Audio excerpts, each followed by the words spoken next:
Welcome back everyone. Problem 2 section B 5 marks question from Bangalore City University BBA 2025 question paper.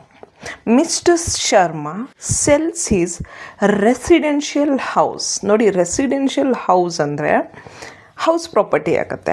ಯಾವಾಗ house ಪ್ರಾಪರ್ಟಿನ ನಾವು sale ಮಾಡ್ತೀವಿ that is income from capital gains ಆಗುತ್ತೆ. ಅದೇ house ಪ್ರಾಪರ್ಟಿನ ನಾವು sale ಮಾಡ್ದಲ್ಲೇ ರೆಂಟಿಗೆ ಕೊಟ್ಟಿದ್ದು rent ನಮಗೆ ಬರ್ತಾ ಇದೆ ಅಂದರೆ ಅದು ಇನ್ಕಮ್ ಫ್ರಮ್ ಹೌಸ್ ಪ್ರಾಪರ್ಟಿ ಆಗುತ್ತೆ. ಸೊ ಇಲ್ಲಿ ರೆಸಿಡೆನ್ಷಿಯಲ್ ಹೌಸನ್ನು ಸೇಲ್ ಮಾಡಿರೋದ್ರಿಂದ ಆ ಸೇಲ್ ಮಾಡಿದಂಥ ರೆಸಿಡೆನ್ಷಿಯಲ್ ಹೌಸಿಂದ ಏನು ಪ್ರಾಫಿಟ್ ಬರುತ್ತೋ ಅದು ಇನ್ಕಮ್ ಫ್ರಮ್ ಕ್ಯಾಪಿಟಲ್ ಗೇನ್ಸ್ ಆಗುತ್ತೆ. ನಾವು ಈ ಯೂನಿಟಲ್ಲಿ income from capital gains related ಪ್ರಾಬ್ಲಮ್ಸನ್ನು ಮಾಡ್ತಾ ಇದ್ದೀವಿ. ಸೊ ಇಲ್ಲಿ ಮಿಸ್ಟರ್ ಶರ್ಮಾ ಅನ್ನುವಂಥ ವ್ಯಕ್ತಿ ತನ್ನ ರೆಸಿಡೆನ್ಷಿಯಲ್ ಹೌಸನ್ನು, ತನ್ನ ಮನೆಯನ್ನು ಮೈಸೂರಲ್ಲಿರುವಂಥದ್ದನ್ನು ಆಗಸ್ಟ್ 24ಗೆ 2024 ಮಾರಾಟ ಮಾಡ್ತಾನೆ. 60 ಲಕ್ಷಕ್ಕೆ 60 lakhs ಮಾರಾಟ ಮಾಡ್ತಾ ಇದ್ದಾನೆ. 60 lakhs ಯಾವಾಗ ಮಾರಾಟ ಮಾಡ್ತಾ ಇದ್ದಾನೆ ನೋಡಿ, 24th August 2024. ಇದು ತುಂಬ ಮುಖ್ಯ. ಇಲ್ಲಿ ನಾವು ಏನು ಅಬ್ಸರ್ವ್ ಮಾಡಬೇಕು ಅಂದರೆ, ಮೊದಲನೇದು ನಮಗೆ ಡೇಟ್ ನೆನಪಿರಬೇಕು, 23rd July. ಇಲ್ಲಿ ಇನ್ನೂ ಕ್ಲೀನಾಗಿ ಬರಿತೀನಿ. ನೀವು 1st April 2024 31st March 2025 ಏನು ಇನ್ಕಮ್ ಜನ್ರೇಟ್ ಆಗುತ್ತೆ ಆ ಇನ್ಕಮ್ಗೋಸ್ಕರ ಅಂದರೆ ಮಾರಾಟ ಮಾಡಿ ಇಲ್ಲಿ ಕ್ಯಾಪಿಟಲ್ ಗೇನ್ಸ್ ಬಂದಿದೆ, ಅದಕ್ಕೋಸ್ಕರ ನೀವು ಟ್ಯಾಕ್ಸ್ ಪ್ರಾಬ್ಲಮ್ಸ್ ಮಾಡ್ತಾಯಿದ್ದೀರ. ಈ ಮಧ್ಯದಲ್ಲಿ ಒಂದು ಡೇಟ್ 23rd July 2024 ಅನ್ನುವಂಥ ಒಂದು ಡೇಟು, ಆ ಡೇಟಿಗೆ ನ್ಯೂ ಟ್ಯಾಕ್ಸ್ ರಿಜಿಮ್ ಬರುತ್ತೆ.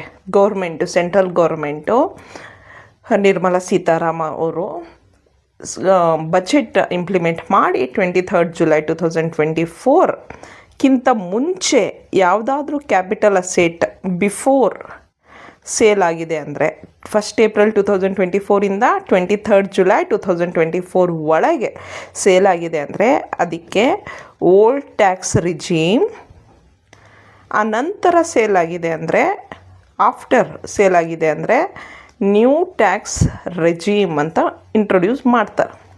ಸೊ ಈಗ ನೀವು ಈ ವರ್ಷದ ಓದ್ತಾ ಇರೋದ್ರಿಂದ ನಿಮ್ಮ ಅದೃಷ್ಟನೋ ದುರಾದೃಷ್ಟನೋ ನನಗೆ ಗೊತ್ತಿಲ್ಲ, ನೀವು ಓಲ್ಡ್ ಟ್ಯಾಕ್ಸ್ ರಿಜೀಮು ಮತ್ತು ನ್ಯೂ ಟ್ಯಾಕ್ಸ್ ರಿಜೀಮ್ ಎರಡೂ ಕಲಿಬೇಕು. ಅದು ಯೂನಿವರ್ಸಿಟಿ, ಬೆಂಗಳೂರು ಸಿಟಿ ಯೂನಿವರ್ಸಿಟಿಯಿಂದ ಬಂದಿರುವಂಥ ಸರ್ಕ್ಯುಲರ್ ಇನ್ಸ್ಟ್ರಕ್ಷನ್ ಆಗಿದೆ.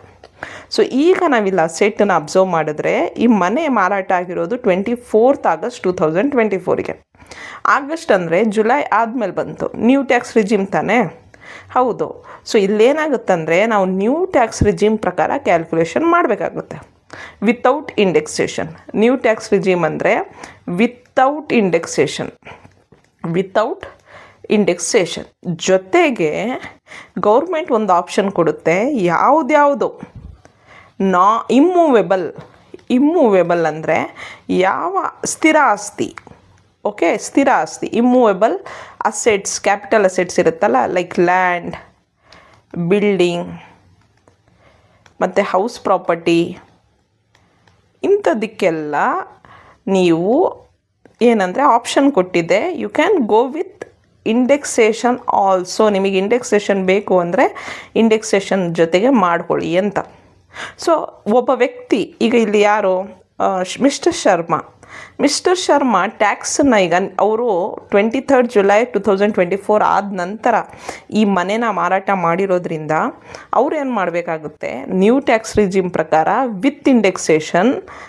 Without indexation and old tax regime ಪ್ರಕಾರ ವಿತ್ ಇಂಡೆಕ್ಸೇಷನ್ ಮಾಡಿ ಯಾವುದರಲ್ಲಿ ಅವರಿಗೆ ಟ್ಯಾಕ್ಸ್ ಕಡಿಮೆ ಬೀಳುತ್ತೋ ಆ ಟ್ಯಾಕ್ಸನ್ನು ಅವ್ರು ಕಟ್ತಾರೆ.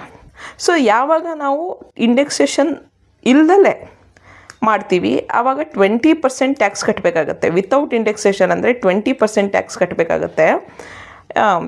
ವಿತ್ ಇಂಡೆಕ್ಸೇಷನ್ ಅಂದರೆ 12.5%, ಸಾರಿ,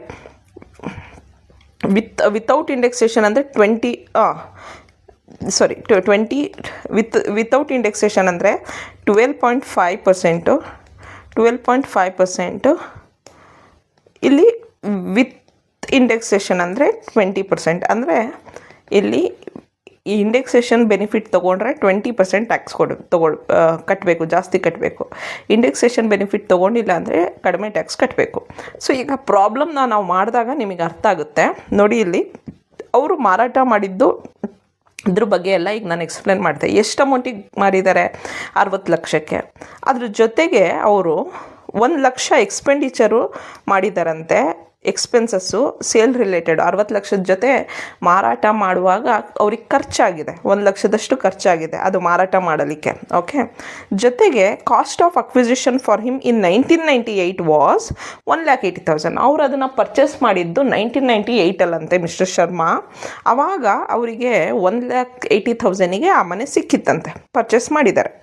ಆದರೆ 1 ಏಪ್ರಿಲ್ 2001 ಪ್ರಕಾರ ಫೇರ್ ಮಾರ್ಕೆಟ್ ವ್ಯಾಲ್ಯೂ ಇದೆ ನೋಡಿ, ಇಲ್ಲಿ ಫೇರ್ ಮಾರ್ಕೆಟ್ ವ್ಯಾಲ್ಯೂ ಕೊಟ್ಟಿರ್ತಾರೆ. ಯಾಕಂದರೆ 1 ಏಪ್ರಿಲ್ 2001 ಇನ್ಕಮ್ ಟ್ಯಾಕ್ಸ್ ಆ್ಯಕ್ಟಲ್ಲಿ ಬೇಸ್ ಇಯರ್ ಅಂತ ಕನ್ಸಿಡರ್ ಮಾಡ್ತಾರೆ. ಅದಕ್ಕಿಂತ ಮುಂಚೆ ಯಾವುದೇ ಅಸೆಟ್ ಪರ್ಚೇಸ್ ಆಗಿದ್ದರೆ ಅದಕ್ಕೆ ಒಂದು ಏನು ವ್ಯಾಲ್ಯೂ ಇರುತ್ತಲ್ಲ, ಅದು ಬಿಟ್ಟು ಫೇರ್ ಮಾರ್ಕೆಟ್ ವ್ಯಾಲ್ಯೂ 2001 ಎಷ್ಟಿತ್ತು ಅಂತ ಚೆಕ್ ಮಾಡ್ತಾರೆ. ಈಗ ಇಲ್ಲಿ 8 ಲ್ಯಾಕ್ ಇದೆ. ಓಕೆ, ಇಲ್ಲಿ 1,80,000 ಪರ್ಚೇಸ್ ಮಾಡಿದ್ದಿದ್ದು. ಇದೆರಡೂ ಕಂಪೇರ್ ಮಾಡಿದಾಗ ವಿಚ್ ಎವರ್ ಈಸ್ ಹೈಯರ್, 1,80,000 ಜಾಸ್ತಿನಾ 8 ಲಕ್ಷ ಜಾಸ್ತಿನಾ? 8 ಲಕ್ಷ ಜಾಸ್ತಿ. ಸೊ 8 ಲಕ್ಷ ಏನಿದೆ ಇದೇ ಕಾಸ್ಟ್ ಆಫ್ ಅಕ್ವಿಸಿಷನ್ ಆಗೋದು. COA, cost of acquisition is 8 lac. So ಅದಾದ ನಂತರ ಆನ್ 16 ಜನವರಿ 2025 20 ಲಕ್ಷ ಅವರು ಕ್ಯಾಪಿಟಲ್ ಗೇನ್ಸ್ ಅಕೌಂಟ್ ಸ್ಕೀಮಲ್ಲಿ ಡೆಪಾಸಿಟ್ ಮಾಡಿದ್ರಂತೆ. ಅದು ಎಕ್ಸೆಂಪ್ಷನ್. ಇದ್ರ ಬಗ್ಗೆ ಮಾತಾಡ್ತಾ ಇದ್ದಾರಲ್ಲ, ಡೆಪಾಸಿಟ್ ಮಾಡಿರೋದು ಕ್ಯಾಪಿಟಲ್ ಅಕೌಂಟ್ ಸ್ಕೀಮಲ್ಲಿ, ಅದು ಎಕ್ಸೆಂಪ್ಷನ್. ಸೊ ಈಗ ರೆಸಿಡೆನ್ಷಿಯಲ್ ಹೌಸನ್ನು ಸೇಲ್ ಮಾಡಿದಾಗ ಬಂದಂಥ ಹಣನ ನಾವು ಕ್ಯಾಪಿಟಲ್ ಗೇನ್ ಅಕೌಂಟಲ್ಲಿ ಡೆಪಾಸಿಟ್ ಮಾಡಿದಾಗ ಸೆಕ್ಷನ್ 54 ಅಂಡರಲ್ಲಿ ನಿಮಗೆ ಎಕ್ಸೆಂಪ್ಷನ್ ಸಿಗುತ್ತೆ. ಇದು ಗೊತ್ತಿರಬೇಕು ನಿಮಗೆ, ಎಕ್ಸೆಂಪ್ಷನ್ಸ್ ಬಗ್ಗೆ ನಾಲೆಜ್ ಇರಬೇಕು. ಅವ್ರೇನು ಕ್ವೆಶನಲ್ಲಿ ಕೊಟ್ಟಿರಲ್ಲ. ಆಮೇಲೆ ಅವರು ಕಾಸ್ಟ್ ಆಫ್ ಇನ್ಫ್ಲೇಷನ್ ಇಂಡೆಕ್ಸ್ ಕೊಟ್ಟಿದ್ದಾರೆ ನೋಡಿ, 2001-2ಗೆ 100, ಈಗ 2024-25ಗೆ 363. ಅಂದರೆ ಅರ್ಥ ಇಲ್ಲಿ ನಾವು ಇಂಡೆಕ್ಸೇಷನಿಂದ ಮಾಡಬೇಕು, ಜೊತೆಗೆ ವಿತೌಟ್ ಇಂಡೆಕ್ಸೇಷನು ಮಾಡಬೇಕು. ಸೊ ಈಗ ಫಸ್ಟು ಕಂಪ್ಯೂಟೇಷನ್ ಆಫ್ ಕ್ಯಾಪಿಟಲ್ ಗೇನ್ಸು, ಇದ್ರ ಬಗ್ಗೆ ಎಲ್ಲ ಎಕ್ಸ್ಪ್ಲೇನ್ ಮಾಡಿದ್ದೀನಿ. ನಾವೇನು ಬರೀಬೇಕು ಅಂದರೆ ಕಂಪ್ಯೂಟೇಷನ್ ಆಫ್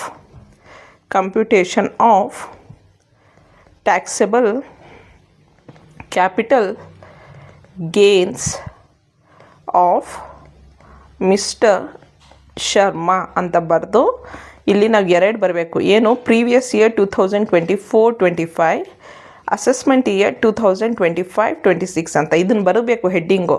ಅದು ಬರೆದ್ರೇ ನಿಮಗೆ 1 ಮಾರ್ಕ್ಸ್ ಜಾಸ್ತಿ ಬರುತ್ತೆ ಎಕ್ಸಾಮಲ್ಲಿ, ಆಯಿತಾ? ಫಾರ್ಮ್ಯಾಟ್ ಪ್ರಕಾರ ಬಂದಾಗ particulars option 1 with indexation, option 2 without indexation, no indexation. Okay, option 1 with indexation ತೊಗೊಂಡ್ರೆ, ಇಂಡೆಕ್ಸೇಷನ್ ಬೆನಿಫಿಟ್ ತೊಗೊಂಡ್ರೆ ಟ್ಯಾಕ್ಸ್ ಜಾಸ್ತಿ ಕಟ್ಟಬೇಕು 20%. ವಿತೌಟ್ ಇಂಡೆಕ್ಸೇಷನ್ ಅಂದರೆ ಟ್ಯಾಕ್ಸ್ ಕಡಿಮೆ ಕಟ್ಟಬೇಕು 12.5%. ಓಕೆ, ಸೊ ಈಗ ಫಾರ್ಮ್ಯಾಟ್ ಪ್ರಕಾರ ತೊಗೊಂಡ್ರೆ ಫಸ್ಟು ಫುಲ್ ವ್ಯಾಲ್ಯೂ ಕನ್ಸಿಡರೇಷನ್ ಅಂದರೆ ಸೆಲ್ಲಿಂಗ್ ಪ್ರೈಸು ಎಷ್ಟು? 60 ಲಕ್ಷ. 2ರಲ್ಲೂ 60 ಲಕ್ಷ ಬರೆದ್ವಿ. ಓಕೆ, ಫಸ್ಟು ವಿತ್ ಇಂಡೆಕ್ಸೇಷನ್ ಮಾಡಿಬಿಡೋಣ. ಓಕೆ, ಅದಾದ ನಂತರ ಲೆಸ್ ಟ್ರಾನ್ಸ್ಫರ್ ಎಕ್ಸ್ಪೆನ್ಸಸ್ 1 ಲ್ಯಾಕ್ ಆಯಿತು, 1 ಲ್ಯಾಕ್ ಆಯಿತು. ಸೊ ಉಳಿದಿದ್ದೆಷ್ಟು? ಉಳಿದಿದ್ದು 59 ಲ್ಯಾಕ್. 59 ಲ್ಯಾಕ್ ಏನು ಉಳೀತು ಅದು ನೆಟ್ ಕನ್ಸಿಡರೇಷನ್, ಅಂದರೆ ಉಳಿದಂಥದ್ದು ಅಂತ. ಈಗ ಇದರಲ್ಲಿ ನಾವು 2 ಕಳಿಬೇಕು. ಒಂದು ಕಾಸ್ಟ್ ಆಫ್ ಅಕ್ವಿಸಿಷನು ಮತ್ತು ಇನ್ನೊಂದು cost of improvement. Cost of improvement ಬಗ್ಗೆ ಕ್ವೆಶನಲ್ಲಿ ಏನು ಮಾತಾಡಿಲ್ಲ ಅವರು. ಸೊ ನಾವು ಈ ಕಾಸ್ಟ್ ಆಫ್ ಇಂಪ್ರೂವ್ಮೆಂಟ್ ಬಗ್ಗೆ ಮಾತಾಡ್ದಲೇ ಇರೋದ್ರಿಂದ ಅದ್ರ ಬಗ್ಗೆ ನಾವೇನು ತೊಗೊಳ್ಳಲ್ಲ. ಕಾಸ್ಟ್ ಆಫ್ ಅಕ್ವಿಸಿಷನನ್ನು ನಾವೇನು ಮಾಡಬೇಕು ಅಂದರೆ ಇಂಡೆಕ್ಸೇಷನ್ ಕ್ಯಾಲ್ಕುಲೇಟ್ ಮಾಡಬೇಕು. ಯಾಕಂದರೆ ಇಲ್ಲಿ ವಿತ್ ಇಂಡೆಕ್ಸೇಷನ್ ಅಂತ ಹೇಳಿದ್ದೀವಿ. ಸೊ ವಿತ್ ಇಂಡೆಕ್ಸೇಷನ್ ಅಂತ ಇಲ್ಲಿ ಹೇಳಿರೋದ್ರಿಂದ ಎಷ್ಟು ಅಕ್ವಿಸಿಷನ್ ಪರ್ಚೇಸ್ ಪ್ರೈಸ್ ಎಷ್ಟು ಅಂದರೆ ಇಲ್ಲಿ 1,80,000 1998 ತೊಗೊಂಡಾಗ, ಆದರೆ ನಾವು ಫೇರ್ ಮಾರ್ಕೆಟ್ ವ್ಯಾಲ್ಯೂ 2001 8 ಲ್ಯಾಕ್ ಇತ್ತು. ಎರಡಕ್ಕೂ ಕಂಪೇರ್ ಮಾಡಿದಾಗ 8 ಲ್ಯಾಕ್ ಈಸ್ ಹೈಯೆಸ್ಟ್. ಸೊ 8 ಲಕ್ಷಕ್ಕೆ ಮೇಲೆ ನಾವು ಇಲ್ಲಿ 8 ಲ್ಯಾಕ್ ಮೇಲೆ ಈಗ CII cost of inflation of sales year divided by cost of inflation of purchase year is nothing but 2001 ಅಂತ ತೊಗೊಳ್ಬೇಕಿಲ್ಲಿ. So 8 lakh cost of sales ಇಯರ್ಗೆ ಏನು 363 ಈಗ 2024-25 ಮಾಡ್ತಾ ಇರೋದ್ರಿಂದ ನೀವು 363 ನ್ಯೂಮರೇಟರೇ ಬರುತ್ತೆ, ನೆನ್ಪಿಟ್ಕೊಳ್ಳಿ. 2001-2002ಗೆ ಡಿನಾಮಿನೇಟರ್ ಈಸ್ 100 ಅದು ಕೊಟ್ಟಿದ್ದಾರೆ ಅವರು. ಸೊ ಇಲ್ಲಿ ನೋಡಿ ಫಾರ್ಮುಲಾ ಪ್ರಕಾರ ಇಲ್ಲಿ ಅಬ್ಸರ್ವ್ ಮಾಡಿ, 8 lakh into 363 divided by 100 is equal to 29,04,000. ಅಂದರೆ ಯಾವ 8 ಲಕ್ಷ 2001ನಲ್ಲಿ 8 ಲಕ್ಷ ಬೆಲೆ ಇದ್ದಂಥ ಆಸ್ತಿಗೆ ಇವತ್ತು 2024-25ನಲ್ಲಿ 29,04,000 ರೂಪಾಯಿ ಬೆಲೆ ಇದೆ. ಅಂದರೆ ಇವತ್ತಿಗೆ ನಾವು 29,04,000 ರೂಪಾಯಿಗೆ ಪರ್ಚೇಸ್ ಮಾಡಿದ್ದೀವಿ ಅಂತ ಅರ್ಥ, ವಿತ್ ಇಂಡೆಕ್ಸೇಷನ್ ತೊಗೊಂಡ್ರೆ. ಇಲ್ಲಿ ನೋಡಿ, ವಿತೌಟ್ ಇಂಡೆಕ್ಸೇಷನ್ ತೊಗೊಂಡ್ರೆ, ಇಂಡೆಕ್ಸೇಷನ್ ತೊಗೊಳ್ದಲೇ ಇದ್ದರೆ ಡೈರೆಕ್ಟಾಗಿ ಏನು ಅವತ್ತು ಫೇರ್ ಮಾರ್ಕೆಟ್ ವ್ಯಾಲ್ಯೂ ಇತ್ತು 8 lakh, ಆ 8 lakhನ್ನು ಹಂಗೆ ಹಾಕ್ಕೊಂಡಿದ್ದೀವಿ. ಸೊ ಈಗ 59 lakhಯಿಂದ 29,04,000 ಕಳೆದ್ರೆ ಉಳಿದಿದೆಷ್ಟು? 29,96,000. ಇಲ್ಲಿ ವಿತೌಟ್ ಇಂಡೆಕ್ಸೇಷನ್ ಹೋಗ್ತಾ ಇರೋದ್ರಿಂದ 59 ಲಕ್ಷದಲ್ಲಿ 8 ಲಕ್ಷ ಕಳೆದ್ರೆ ಉಳಿದಿದ್ದು 51 ಲಕ್ಷ. ಆಮೇಲೆ ಎಕ್ಸೆಂಪ್ಷನ್ನಲ್ಲಿ 20 ಲಕ್ಷ ಡೆಪಾಸಿಟ್ ಮಾಡಿರೋದು ಯಾವುದಕ್ಕೆ? ಕ್ಯಾಪಿಟಲ್ ಗೇನ್ಸ್ ಅಕೌಂಟ್ ಸ್ಕೀಮಲ್ಲಿ. 20 ಲಕ್ಷ ಎರಡಕ್ಕೂ ಸೇಮ್ ಇರುತ್ತೆ. ಸೊ ಇಲ್ಲಿ 29,90,000ನಲ್ಲಿ 20 ಲಕ್ಷ ಹೋದರೆ ಉಳಿದಿದ್ದು 9,96,000. ಇಲ್ಲಿ 51 lakhಲ್ಲಿ 20 lakh ಹೋದರೆ ಉಳಿದಿದ್ದು 31 lakh. ಸೊ ಇದು ಟ್ಯಾಕ್ಸೇಬಲ್ ಕ್ಯಾಪಿಟಲ್ ಗೇನ್ ಆಗುತ್ತೆ ನೋಡಿ. ಟ್ಯಾಕ್ಸೇಬಲ್